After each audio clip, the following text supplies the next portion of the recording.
Live चॅनलवर स्वागत आहे सर्वांचं. आशा करतो सर्व आनंदी, सेफ आणि जिथे असाल तिथे खुश असाल. तर आजच्या व्हिडिओला सुरुवात करूया. आजची मॅच होती RCB वर्सेस लखनौ. लखनौ खूप वीक टीम दिसते. मुंबई, कोलकाता ह्या टीम चांगल्या आहेत, पण त्यांचा कलेक्टिव्ह म्हणजे टीम परफॉर्मन्स येत नाही, म्हणून त्या सध्या खाली आहेत. पण लखनौ त्यांच्यापेक्षा वीक वाटते मला बॅटिंग बॉलिंग दोन्हीमध्ये. आज ॲक्च्युली त्या लोकांनी बॅटिंग घेऊन त्या स्कोअर खूप कमी केला. 149चं टार्गेट होतं. तर बॅटिंगमध्ये कोणच मिचेल मार्श 40 केले आहेत 32 बॉल्समध्ये. आयुष बदौनी 38-24 बॉलमध्ये. आणि तो मुकुल चौधरी जो एका मॅचचा हिरो होता गेल्या, त्यांनी 39 केले 28 बॉलमध्ये. तर सर्वांचा स्ट्राईक अंडर 150चा होता, त्याच्यामुळे स्कोअर काय त्यांचा चांगला होऊ शकला नाही. मार्करम नाही खेळू शकला. रिषभ पंतला इंजुरी झाली, बॉल लागला एल्बोला, गेला परत आला, 1 रनवरच आऊट झाला. तर पुरण त्यांचं चालत नाही आहे. ओपनिंग जसे ते गेल्या वर्षी ओपनिंग केली होती मार्करम आणि मिचेल मार्श, तशी त्यांची ओपनिंग पण नाही होते. त्यामुळे स्कोअरच अंडर 150 असल्यावर काय बोलणार. इकडनं RCBचे फास्टर बॉलर सगळे चालले. भुवीनी 27 4 विकेट, रस्तिक आहे डार त्यांनी 4 विकेट घेतले 24 रन्स देऊन. तर फास्टर बॉलरची मजा होती, त्याला कोणाच विकेट मिळाली. बॅटिंगला आल्यावर फिल सॉल्ट चांगला दिसत होता, 2-3 शॉट, पण आऊट झाला लवकर. विराट कोहली छान खेळत होता, 200च्या स्ट्राईकने खेळत होतं, पण आधी 16 बॉलमध्ये 32 वगैरे असे होते. त्याच्यानंतर थोडा स्लो झाला, 49वर आऊट झाला. 32 बॉल काय 44 बॉलमध्ये नाही, 32 बॉलमध्ये 49 केले विराट कोहली. आणि त्यांचे मग काय कॅप्टन 23 केले त्यांनी 13 बॉलमध्ये.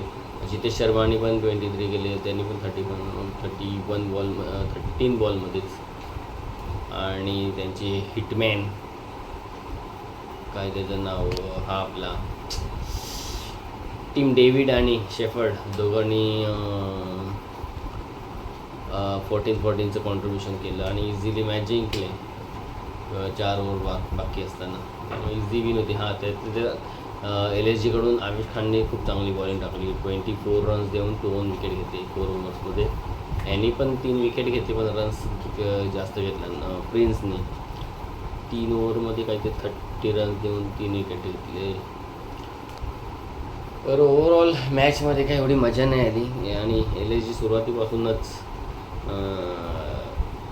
वाटली नाही कुठेच, म्हणजे मॅचमध्ये दिसले नाही कुठे डॉमिनेट करताना, कुठे असं एक चान्स पण वाटला की आज चांगली मॅच होईल, काटेकी मॅच, एकदम जबरदस्त. पण काहीच नाही, ना बॅटिंगमध्ये ना बॉलिंगमध्ये.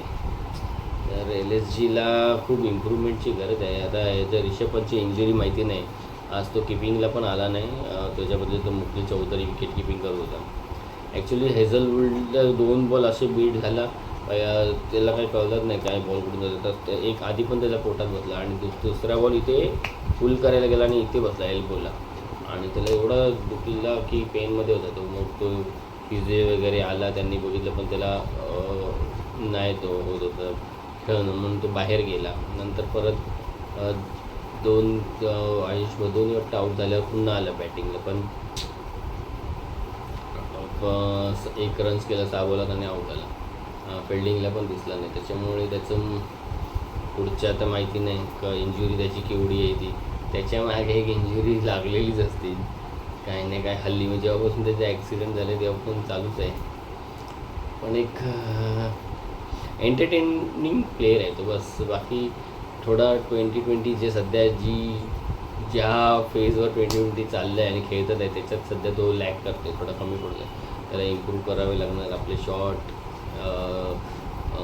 स्ट्राईक रेट वगैरे. तर अशी आहे. पण विराट कोहलीसुद्धा आता एवढा ॲक्टिव्ह क्रिकेट खेळत नसताना पण तो त्याच्या सगळ्या मॅचला स्कोअर बऱ्यापैकी आहे. त्यांनी स्ट्राईक रेट पण चांगला आहे. आज वाटतं ऑरेंज कॅप पण त्याला मिळाली. तर भाऊ काही खरं नाही, रिटायर होऊनसुद्धा इतक्या दिवसांनी इतक्या महिन्यांनी खेळूनसुद्धा ऑरेंज कॅप मिळवतो म्हणजे खतरनाकच आहे तो माणूस. म्हणजे एकदम एम आयचा तर रोहित शर्माची इंजुरी बघायला पाहिजे. त्या दिवशी तो पण रिटायर हर्ट होऊन गेला होता. तर काय आहे इंजुरीचं स्टेटस कळेल आता उद्याच्या मॅचला.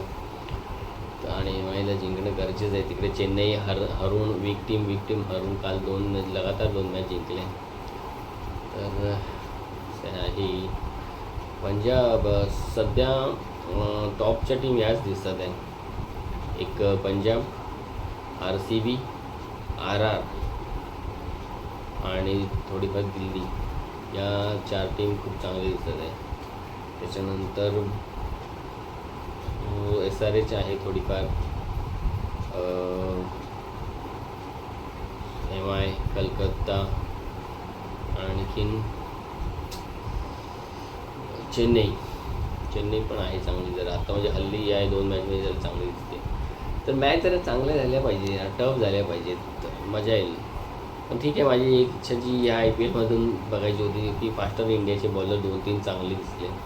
आता अजून एखादा स्पिनर असा म्हणजे टॉप, म्हणजे जसा कुलदीप आहे, वरुण चक्रवर्ती टाईप, विष्णोई टाईप असा एक आला पाहिजे. नवीन म्हणतोय मी. हे तर विष्णोई तर करतोच आहे.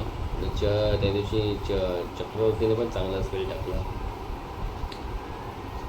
कुलदीपकडून तसा अजून आलं नाही पण मॅच विनिंग स्पेल, तर करेल तो पण. तर मित्रांनो, अशी आजची IPLची मॅच झाली. काहीतरी एक न्यूज होती सध्या,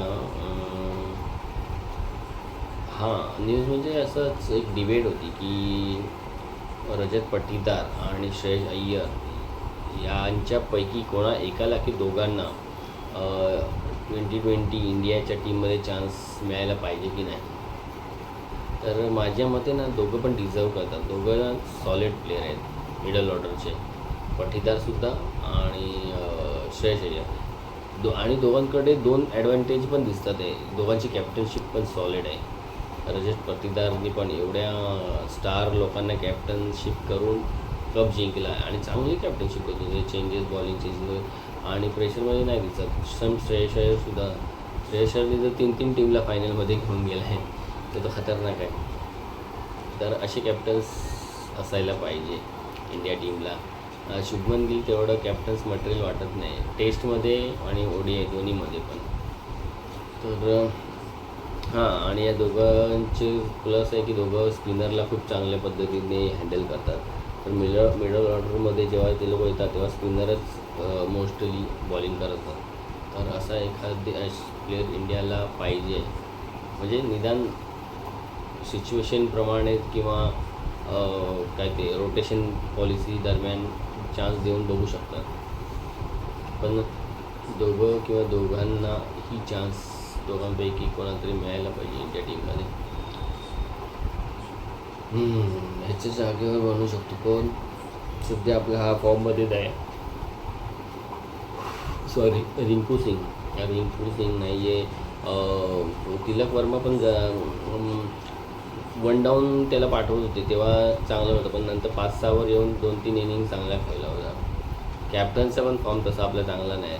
कॅप्टनला पण खूप ह्या IPLमध्ये जरा इम्प्रूव्हमेंट करावी लागेल. कारण त्याचे 50-60 रन्स किती यायचे आणि त्याचे जे शॉट आहे असा आतमध्ये येऊन थोडा तो फ्लिक करतो, त्या शॉटवर तो आऊट होतो आहे. ते शॉट माझा ते बाउंड्री क्लिअर नाही होते, बाउंड्रीवरच आऊट होतो तो. तर माहिती नाही त्याला बॉलर्सनी हे केलं आहे का, त्याला काय त्याचे वीक पॉईंट शोधले आहेत काय, पण तो हल्ली खूप लवकर आऊट होतो. तर सूर्यकुमार यादव कुछ करना पडेगा भाई. तर ही मॅचची हे सांगितली. आपण उद्या मित्रांनो उद्याच्या मॅचबद्दल रिव्ह्यू करूया. तोपर्यंत आनंदी राहा आणि एन्जॉय करा. आता हे चालू होतं आहे वेकेशन मुलांचं, त्यामुळे कुठे कुठे प्लॅनिंग लोकांची गावी जायची झाली असतील तर एन्जॉय करा, सेफली जा. आणि माझ्या व्हिडिओला लाईक करा, शेअर करा आणि सबस्क्राईब करा.